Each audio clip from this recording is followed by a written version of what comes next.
국민 여러분 안녕하셨습니까? 인도태평양 전략연구원의 최수영입니다.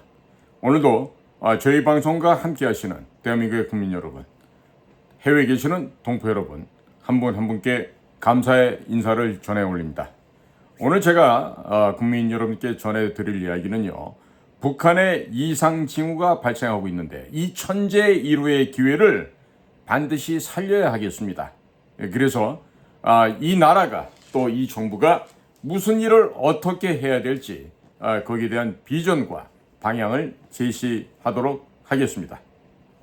인류의 흥망성쇠의 역사를 살펴볼 때 망국이 될 때는 망할 놈이 권좌에 앉아서 광란을 펼치면서 나라를 망치게 됩니다. 오늘날 북조선에 저 한반도 북쪽 지역을 불법으로 강점하고 있는 곳에서 거짓과 부정부패로 전 사회적인 망조가 짙게 깔려가고 있습니다.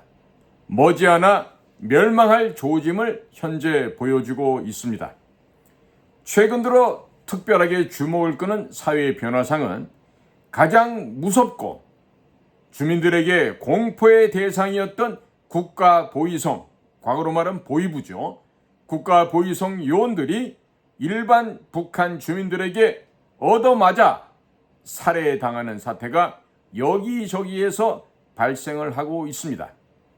살해된 북한 보위성 요원의 시체는 차마 눈을 뜨고 볼 수 없을 만큼 처참한 형상으로 발견이 되고 있다 합니다. 군대의 젊은 군인들과 초급 간부들 역시 전쟁이 나면 상관부터 보위성 악랄한 놈들부터 먼저 쏴 죽이고 남한으로 귀순하고자 하는 병력이 잠재적으로 70에서 80%를 넘어가고 있습니다. 이것은 오직 수령만을 위한 김씨 세습왕조 독재 권력 체제가 기저에서부터 붕괴되고 있음을 보여주고 있는 사례라 하겠습니다. 최근 들어 가장 성분이 신뢰할 만한 핵심 계층의 자녀들 가운데 뛰어난 자질을 보유한 김일성 종합대학 졸업반 학생들 가운데 100여 명 정도가 국가 보위성에 의해 체포가 되었습니다.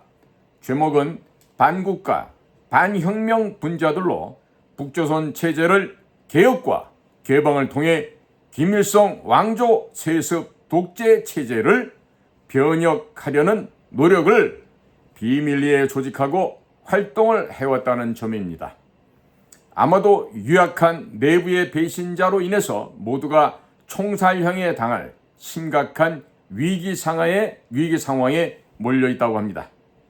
김씨 왕조 세습 독재 정권 아래 세뇌가 철저하게 된 누군가가 몰래 고발한 것으로 관측되고 있습니다.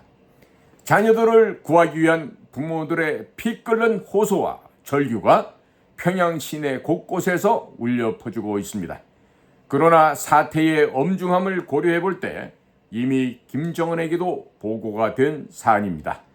고모부까지 고사포로 잔인에게 처형한 김정은이 그냥 지나칠 가능성은 전혀 없다고 보아야 하겠습니다.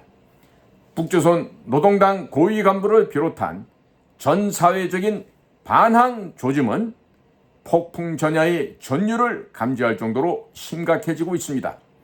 어디를 봐도 희망을 찾을 수가 없고 절망과 함께 멸절될 수밖에 없는 미래만 보이게 되자 이미 자포자기를 한 상태라 하여도 과언이 아닙니다.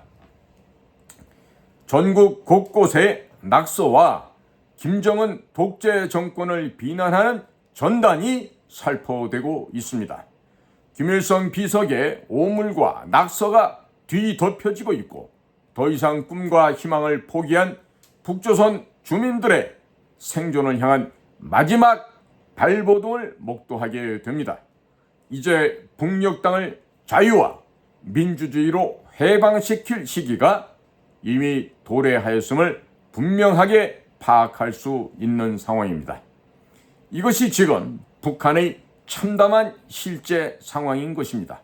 그동안 좌파 정권에서 그렇게나 많은 현금과 물자를 지원해 주었더니 적반하장의 반응이 나오고 있습니다.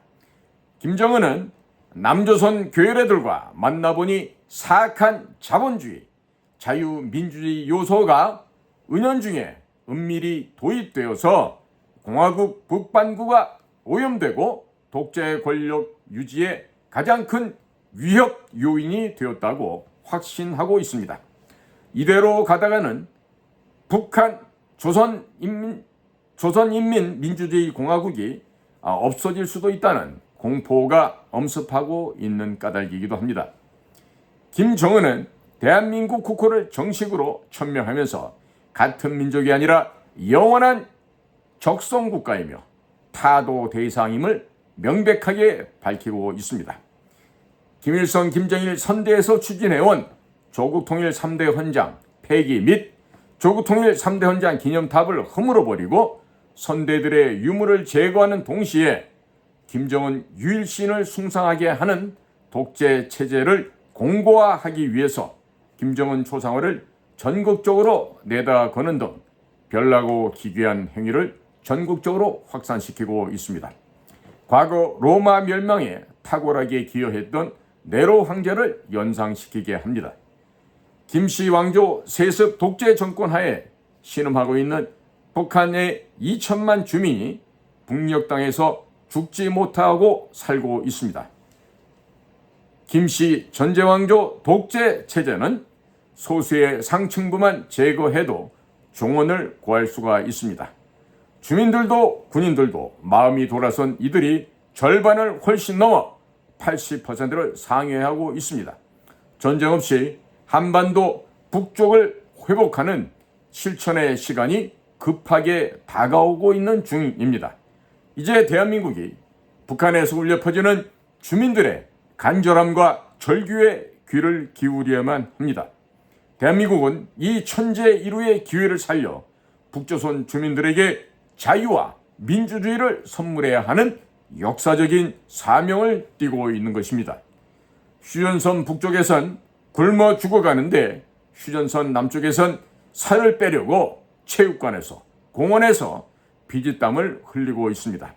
같은 민족이라고 하지만 달라도 너무 다른 모습입니다. 5.16 군사혁명이 일어난 1961년 당시 1인당 GDP는 북조선이 320달러로 대한민국의 82달러의 무려 4배 정도에 더 잘 살고 있는 상황이었습니다. 그러던 남북 간의 격차는 오늘날 완전히 역전되어 이제 대한민국은 북한보다 경제 규모가 60배 이상, 전기 사용은 38배, 석유 소비는 128배로 비교할 수 없는 규모의 부강한 나라가 되었습니다. 경제력이 전쟁 승리의 토대가 된다는 것은 역사의 교훈이겠습니다마는 아무리 물적 토대가 튼튼하여도 현재와 같은 대한민국 국민의 정신 상태로는 아무것도 할 수 없다는 것이 명백한 사실입니다. 위정자들로부터 이 점을 대우각성을 해야 할 것이며 목숨을 아끼지 않고 국가와 국민과 역사 앞에 자신의 생명조차 통일 성업 달성에 희생하고 헌신할 각오를 해야 합니다. 그와 같은 각오가 없이는 그 무엇도 달성할 수 없음을 깨달아야 할 텐데 이 나라는 상층부부터 위정자들부터 노블리스 오블리제는 사라지고 실종되어 버렸습니다. 오직 자신의 편안함과 안일과 스스로의 행복만을 갈망하는 자들로 이 나라는 넘쳐나고 있습니다. 사회 풍조와 도덕 윤리 수준이 이렇게 낮아서는 우리의 미래는 결코 밝지도 않고 미래를 기대할 수가 없습니다. 반국가 세력이 주류를 이루고 있는 시민단체에 대한 지원금이 무려 102조 3천억 원이 됩니다. 국방 예산 57조 원의 약 2배를 이루고 있습니다. 이 금액 102조 3천억 원을 365일로 나눠보면 하루에 2,800억 원이 넘는다는 이야기가 되겠습니다. 자, 그렇다면 열흘치 국방 예산하면은 1,500억 원의 10배니까 1조 5천억 원이 되겠죠. 자, 국방비의 열흘치 내지는 시민단체에 주는 102조 3천억 원의 열흘치, 즉 2,800억 원 곱하기 10일 하면은 2조 8천억 원 정도 됩니다. 자, 2조 8천억 정도라면은 특별한 태스크 포스를 만들어서 국가를 전복하고 해체하려고 노력하고 있는 이런 반국가 단체들, 반대한민국을 표방하고 있는 시민단체들에 대한 지원을 단절시켜버리고 대신에 북한을 해방시키기 위한 해외에 파견되어 있는 북한의 고급 요원들, 즉 0.1%에 해당하는 북쪽의 고급 요원들을 친원화시키는 작업을 한다라고 한다면 대단히 가성비 높은 결과를 낼 수가 있을 것입니다. 국민 여러분, 희망을 잃고 절망의 절벽으로 떨어져 버린 북한 주민들을 구원할 수 있는 방안이 잘 찾아보시면 사방에 도처에 산재되어 있습니다. 북한이 대한민국으로 날리는 풍선에 오물을 담기 위해서 온갖 노력을 다하고 있는데 대한민국은 1달러짜리 지폐 그리고 김씨 왕조의 족보가 짐승 족보임을 알리는 전단 그리고 USB를 북한으로 보내서 북한 전역을 도배하는 것이 바로 그 가장 효율적인 방안의 하나가 될 것입니다. 대략 5천만 장에서 1억 장 정도를 뿌리면 북한 전역을 도배할 수 있지 않을까 이런 생각을 합니다. 자, 이것이야말로 북한의 기절을 붕괴시키는 지켜야기요 가장 효과적인 방법이 될 텐데 북한은 저절로 붕괴되어 버릴 것입니다. 이렇게 스스로 붕괴되도록 내파를 촉진시켜야말로 가장 최상의 방책이라 하겠습니다. 그러나 무엇보다 중요한 것은 현재의 대한민국 정부가 불태전의 각오로 결단을 해야 한다는 점입니다. 이제 더 이상의 시간이 없습니다. 서둘러서 한반도 급변 사태를 미리 대비하고 완벽한 대응책을 강구하고 있어야 하겠습니다만 현재 대한민국 정부는 그러한 준비가 전혀 되어 있지 않은 것으로 관측되어지고 있습니다. 준비할 의지조차 없어 보입니다. 이렇게 준비도 없는 상태에서 현실적으로 북한이 급작스럽게 괴멸되는 쓰나미 현상이 발생할 때 우리는 대한민국은 어디에서 무엇을 어떻게 해야 할 것입니까? 냉정하게 침착하게 철저한 대비를 하여야 되겠습니다. 그래야만 후회가 없습니다. 자, 존경하는 국민 여러분, 그리고 해외에 계시는 우리 동포 여러분, 오늘도 저희의 방송과 함께 해주시고 저희의 이야기를 경청해 주셔서 감사를 드립니다. 저는 인도태평양 전략연구원의 최수경이었습니다. 감사합니다.